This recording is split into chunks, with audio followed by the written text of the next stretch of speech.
The weeks of waiting are finally over for Penny Melville-Brown, who is now one of only 3 international winners of the prestigious Holman Prize, which awards blind people with $25,000 to achieve their ambitions. For Penny, that means that she can now take her video blog Baking Blind around the world to cook with blind and sighted chefs.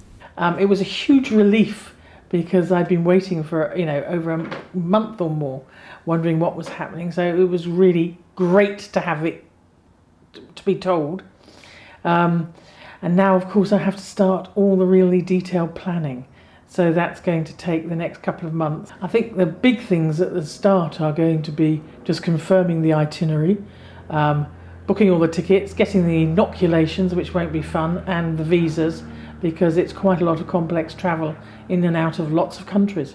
Penny's first trip will be to San Francisco in September, followed by several other destinations like Costa Rica, China, Australia and Malawi. In Australia, I'm hoping to do some bush tucker food and learn how to cook that.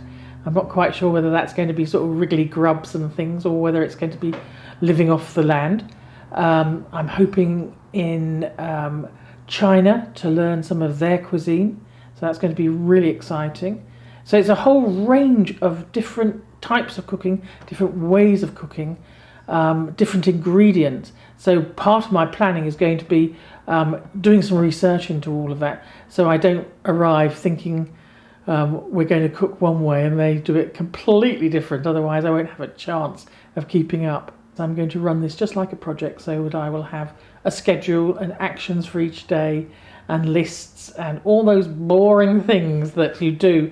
Think about you travelling on holiday and you have your list of what you've got to put in your suitcase and multiply that by about 8 times. And that's probably what this journey, this whole adventure is going to look like. There'll be at least one video a week for a year to follow Penny's global cooking adventures.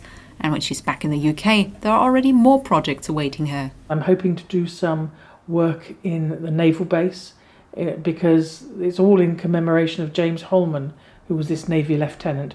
And he was just a couple of miles away from us here in Fareham. He was down in Gosport at the original Naval Academy that now has ASDA built on top of it, I think, and was in Stokes Bay. So I want to go and capture a bit of what his life might have been like 200 years ago as a part of a tribute to him. If I can manage it, I'd like to go on to HMS Victory and HMS Warrior, which were ships that were just bracketing his sort of time scale of him being alive. And so we'll look at how they catered for them in Victory's time and then how it was changing by the time we got to HMS Warrior. Anyone from the local community who is interested is invited to join Penny behind the cooker, and currently she's also looking for some expert advice.